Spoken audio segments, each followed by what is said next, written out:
কুয়েতে বিনা দোষে 15 বছর জেল খাটার পর দেশে এসে এয়ারপোর্টে নিজের স্ত্রীকে পরপুরুষের সাথে ঘনিষ্ঠ হয়ে দাঁড়িয়ে থাকতে দেখে হৃদয়টা আমার সেই মুহূর্তেই ভেঙে গিয়েছিল। নির্দোষ হয়েও দীর্ঘ 15টা বছর অন্ধকার মরণ গুহায় নানান হিংস্র জানোয়ারদের মাঝে কাটিয়ে দেওয়া কতটা না কষ্টসাধ্যর ব্যাপার, সেটা হয়তো আমার চেয়ে বেশি অন্তত কেউ উপলব্ধি করতে পারবে না। এই 15 বছরে হাজার চেষ্টা করেও নিজের পরিবারের কারোর সাথেই কোনো যোগাযোগ করতে পারিনি। বলতে গেলে তেমন কোনো মাধ্যমই ছিল না আমার হাতে। প্রত্যেকটা দিন কেটেছিল আমার মরণ যন্ত্রণার সমতুল্যে। বেঁচে থাকার অবস্থায় হারিয়ে ফেলছিলাম। আমি ভেবেছিলাম হয়তো এই অন্ধকার গুহাতেই থাকা অবস্থায় এক সময় অবসান ঘটাবে আমার জীবনের প্রতিটি গল্পের, কিন্তু সৃষ্টিকর্তা হয়তো এমনটা চায়নি। তিলে তিলে কষ্টের তীব্র প্রহর আমাকে মৃত্যুর বেশ কাছাকাছি নিয়ে এসেছিল, কিন্তু মৃত্যু আমার নিজের সম্পূর্ণ দখলে নিয়ে যেতে পারেনি। তবুও কষ্ট ভরা বুকে খানিকটা হলেও বেঁচে থাকার ইচ্ছা আকাঙ্ক্ষা ছিল, এই ভেবে যে এখনো হয়তো আমার পরিবার আমার জন্য অপেক্ষা করছে। আমার ভালোবাসার মানুষ অর্থাৎ আমার স্ত্রী হয়তো কষ্টের তীব্র স্রোতের অতল গভীরে তলিয়ে গিয়েও প্রতিনিয়ত আমার অপেক্ষায় প্রহরগুলো অশ্রুসিক্ত নয়নে আকাশের জল করতে থাকা তারাগুলোর মতো গুনছে। আমার জানা মতে আমার স্ত্রী সাদিয়া কেউ নেই, অর্থাৎ সে অনাথ। কিন্তু কেই বা এই লোক যার সাথে এতটা ক্লোজ ঘনিষ্ঠ হয়ে দাঁড়িয়ে থাকতে হচ্ছে তার? মনের গহীন ঘরে সংশয়ে ভরে গেছে আমার। সৃষ্টিকর্তার কাছে প্রার্থনা একটাই, আমার সংশয়গুলো যেন বাস্তবমুখী না হয়ে যায়। পা দুটো কাঁপছে আমার, সামনে এগোতে হয়তো পা দুটো বাধা প্রদান করার চেষ্টা করছে। থরথর করে কাঁপতে থাকা গুটিয়ে শুটিয়ে পায়ের সামনে এগিয়ে যাওয়ার প্রচেষ্টা করছি। না জানি এত বছর পর হুট করে আমার চোখের সম্মুখে দেখতে পেয়ে সাদিয়ার রিয়াকশনটা ঠিক কেমন হবে। কিছুটা নিকটে এসে আমি বাকরুদ্ধ হয়ে দাঁড়িয়ে পড়লাম। ছোট ছোট দুটো ছেলে মেয়ে মা বাবা বলে জড়িয়ে ধরলো তাদের। তার মানে যা সংশয় জন্মেছিল মনে তাই সঠিক। ভালোবেসে বিয়ে করার 1 বছরের মাথায় অভাবের তাড়নায় বাধ্য হয়ে প্রবাসে পাড়ি জমাতে হয় আমাকে। কিন্তু তৎক্ষণিক সাদিয়া প্রেগনেন্ট ছিল। সেখানে দিনরাত অজস্র পরিশ্রমের ভিত্তিতে আর্থিক অবস্থা বেশ উন্নতির দিকে অগ্রসর হচ্ছিল আমার। ফোনে রোজ কথা হতো সাদিয়ার সাথে এবং কথা হতো নিজ পরিবারের প্রতিটি সদস্যের সঙ্গে। সাদিয়ার এমন কোনো শখ ইচ্ছা আবদার ছিল না যে আমি রাখিনি। যখন যা বলছে তাই রাখার চেষ্টা করছি। না খেয়ে দিনরাত অজস্র পরিশ্রমের ভিত্তিতে বাংলাদেশের ব্যাংকে যা টাকা জড়ো করেছিলাম তা দিয়ে সারা জীবন থাকা খাওয়া কোনো অভাব থাকতো না সাদিয়ার। শুনেছি মন থেকে ভালোবাসলে নাকি প্রিয় মানুষটির জন্য অন্তিম শ্বাস পর্যন্ত অপেক্ষা করা যায়। তাহলে সাদিয়া তো নিজের জীবনের চেয়েও বেশি ভালোবাসতো আমায়। তাহলে সে কেন পারেনি আমার জন্য অপেক্ষা করতে? কেন আমায় ভুলে গিয়ে জড়ালো নিজেকে নতুন কোনো মায়ায়? সাদিয়ার সামনে দাঁড়ানোর কোনো ইচ্ছাই ছিল না আমার, কিন্তু আমাকে তার সম্মুখে দাঁড়াতেই হবে এবং জানতে হবে কে আমার সন্তান। বসে বসে গেম খেলছেন, ক্রিকেক্সে খেলুন, সাথে টাকা উপার্জন করুন। নতুন অ্যাকাউন্ট খুললেই পাচ্ছেন 100টি স্পিন একদম ফ্রি। জন্মদিনে থাকছে বিশেষ গিফট, পেয়ে যান 1000 টাকা বোনাস। সপ্তাহ জুড়ে স্লট খেলে জিতুন 22,500 টাকা। জেডিবিতে 500% বোনাস প্রতিদিন। বন্ধুকে রেফার করলে জেতার সুযোগ 3,77,777 টাকা। এভিয়েটর খেলুন, আকাশে উড়ুন, জিতুন 50,000 টাকা পর্যন্ত ক্যাশব্যাক একেবারে ঝড়ের গতিতে। আর জেতা টাকা তুলুন নিরাপদ উপায়ে, বিকাশ, নগদ, রকেট উপায় এবং ভারতে ফোনপে, গুগল পে, ইউপিআই এর মাধ্যমে লেনদেন করুন দ্রুত এবং নিশ্চিন্তে। তো পিন করা কমেন্ট থেকে বিনামূল্যে ক্রিকেক্স আগে রেজিস্ট্রেশন করুন এবং উপার্জনের যাত্রা শুরু করুন। সামনে যতই এগোনোর চেষ্টা করছি ততই কষ্টগুলো বুকের মাঝে বৃদ্ধি পাচ্ছে। অবশেষে 15 বছর পর আবার তার সম্মুখে নিজেকে দাঁড় করালাম, যাকে নিজের জীবনের চেয়ে অধিক ভালোবাসতাম। এমনকি এখনও তার জন্য ঘৃণার বদলে রয়েছে বুক ভর্তি ভালোবাসা। হঠাৎ করেই কাউকে নিজের সম্মুখে দাঁড়িয়ে থাকতে দেখে কিছুটা বিরক্ত বোধ করলো সাদিয়া।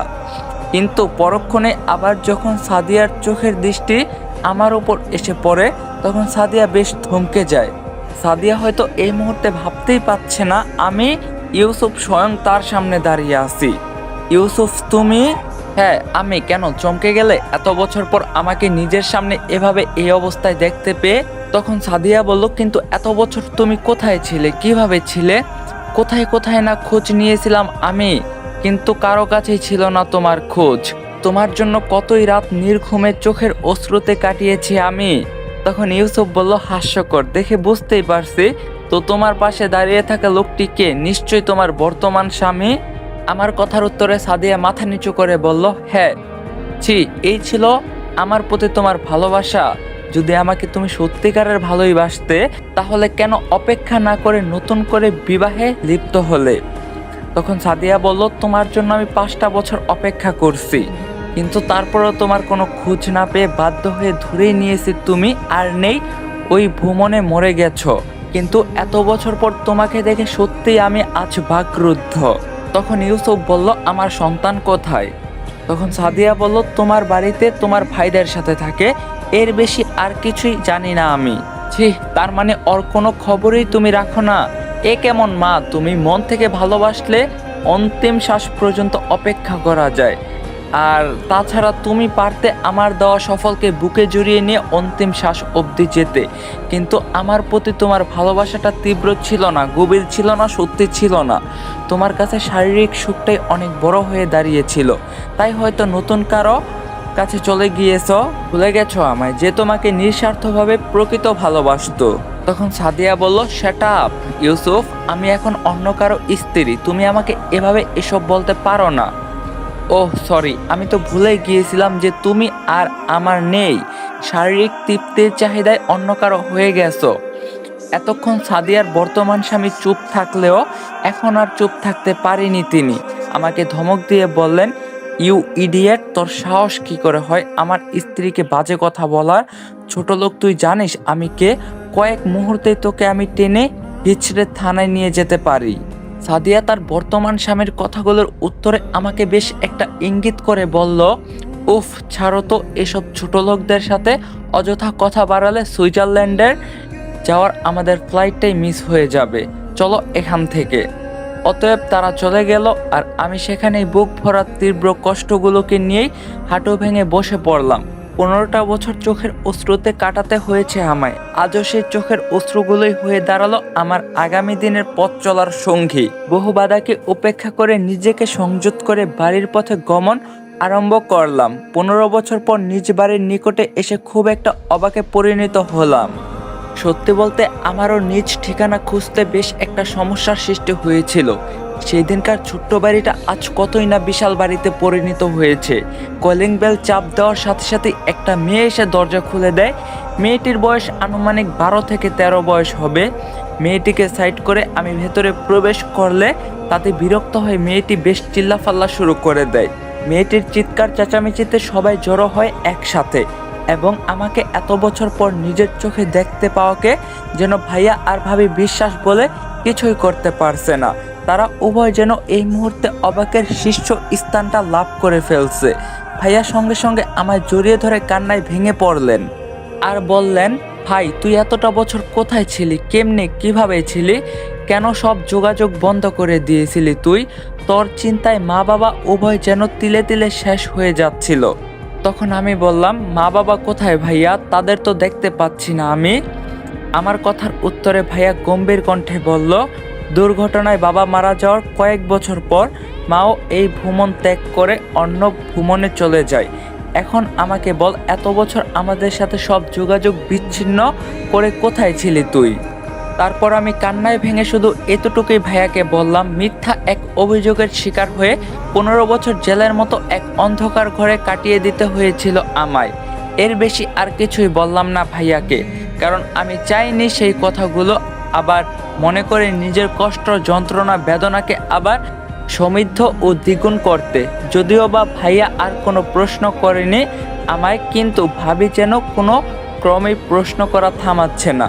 ভাবির কোনো প্রশ্নের উত্তর না দিয়ে আমি ভাইয়াকে যখন জিজ্ঞাসা করলাম আমার সন্তান কোথায়, তখন ভাইয়া সেই সুন্দরী 12-13 বছরের মেয়েটিকে দেখিয়ে দিয়ে সাদিয়ার ব্যাপারে কিছু বলতে গিয়েও আটকে পড়েন। কারণ আমি ভাইয়াকে থামিয়ে দিয়ে এয়ারপোর্টের ঘটনাগুলো উল্লেখ করে নিজের মেয়েকে শক্ত করে বুকের সাথে জড়িয়ে ধরে কপালে একটা চুমো এঁকে দিলাম। আস্তে আস্তে কেটে গেল বহুদিন। মা বাবাবিহীন আমার মেয়েটা কোনো ক্রমে যে কষ্টে ছিল না, সেটা আমি এই কয়দিনে ভালো করেই বুঝতে পেরেছি।